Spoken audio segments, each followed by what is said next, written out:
MovieWeb.com. It's 11 years later now, and we have 11 years later in real life, 11 years later in the film, and we have no new characters except, well, I mean, everybody's new except for me. Yeah. And the field promotions are happening a lot faster now. He was my underling. He was shining my shoes 2 years beforehand, and now he's my general. So what kind of things like can we expect the same? Like the second one was a little bit more darker. It seemed like they went kind of pitch black on it. It looks like this one's kind of bringing it back to the first movie. A little bit lighter, a little bit the whole did you know or do you want to know more, stuff like that. Yeah, Ed Neumeyer, who wrote all three, also wrote RoboCop. He got his directorial debut in this one, and he put the sense of humor, the political satire back into it, and the commentary, the do you want to know more commentary back in, and it kind of like it gives it more of the feel of the propaganda films of the 1940s and 50s. He's an incredible writer with a dark, sick, twisted sense of humor, and they didn't want that in the second one, so he wrote it out, and I think they realized that they missed that, and they put it back in this one. And so they have that in here, and so we have political satire still in it, and we have a religious twist, which is hysterical. Oh, can you talk a little about that? Well, I think Ed just has commentary on what's going on in our world and how people, his points of view and his interpretations, and he leaves it up to people being able to get their own personal interpretations of. From the film. So some people will come up with different concepts from this, and I think they can either wholly embrace different ideas or concepts or their own personal, they can even make their own opinions become more valid by watching something like this, which is awesome. It's awesome because the first film was embraced by people in the military and peaceniks.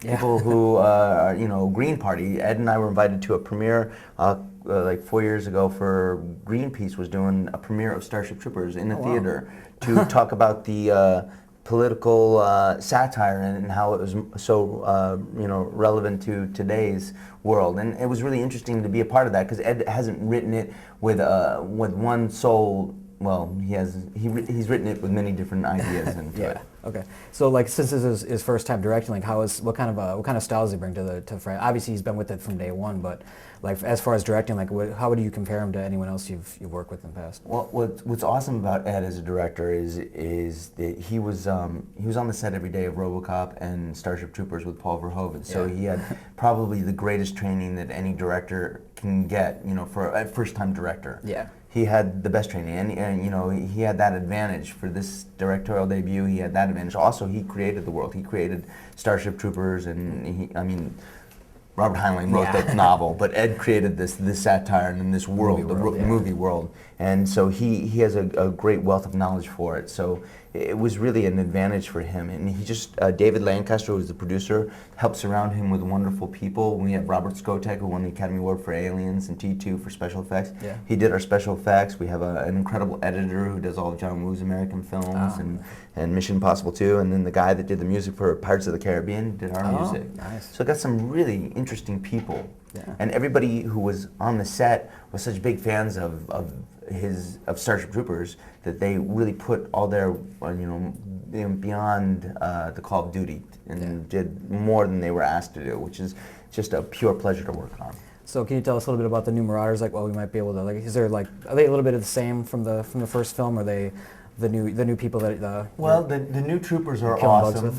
We're killing a lot of bugs, and they have Robert Skotek's flavor to them, but there's also some new bugs that Ed wrote and Robert Skotek made, so we have some new bugs that we're battling, and we have the brain bug from the first movie brought back into here with a really interesting twist, and we have these Marauder suits now, which are done by Robert Skotek, so there's a new way to kill them. That's our new weapon. Yeah, I saw a few pictures of those before. Like, what can you describe like those? Like, are those just kind of like suits that people actually get in? Or? Yeah, well, we have to get totally naked. We get butt-ass naked, and then we get scanned, and they put in this like rubber suit over your body, and you get into this this suit. You have to sit into it, and Robert Skotek helped create it in his CGI world, and there was some practicals, but it was just it was an awesome thing because I was a fan of the Marauders suits in the novel by Robert Heinlein. Oh, okay, yeah. So I really felt like, and Ed felt like, that it was missing from the first movie. Oh, okay. I think even Paul Verhoeven thought that it was missing from the first movie. We just couldn't figure out how to do it. Okay. And they were able to figure a way to do it in this one. And it's a really huge payoff for the fans of the book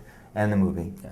So it's almost like you're kind of turning into RoboCops almost. You know, from your lips to God's ears, I would love to do the new RoboCop, and that would be awesome.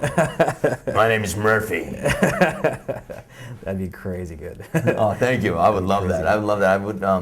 I would be so honored. I got the jaw for it. I got a jaw. It's really square. My wife was making fun of me this morning with about how big and huge my jaw is, and I told her that she wouldn't have married me without this big jaw.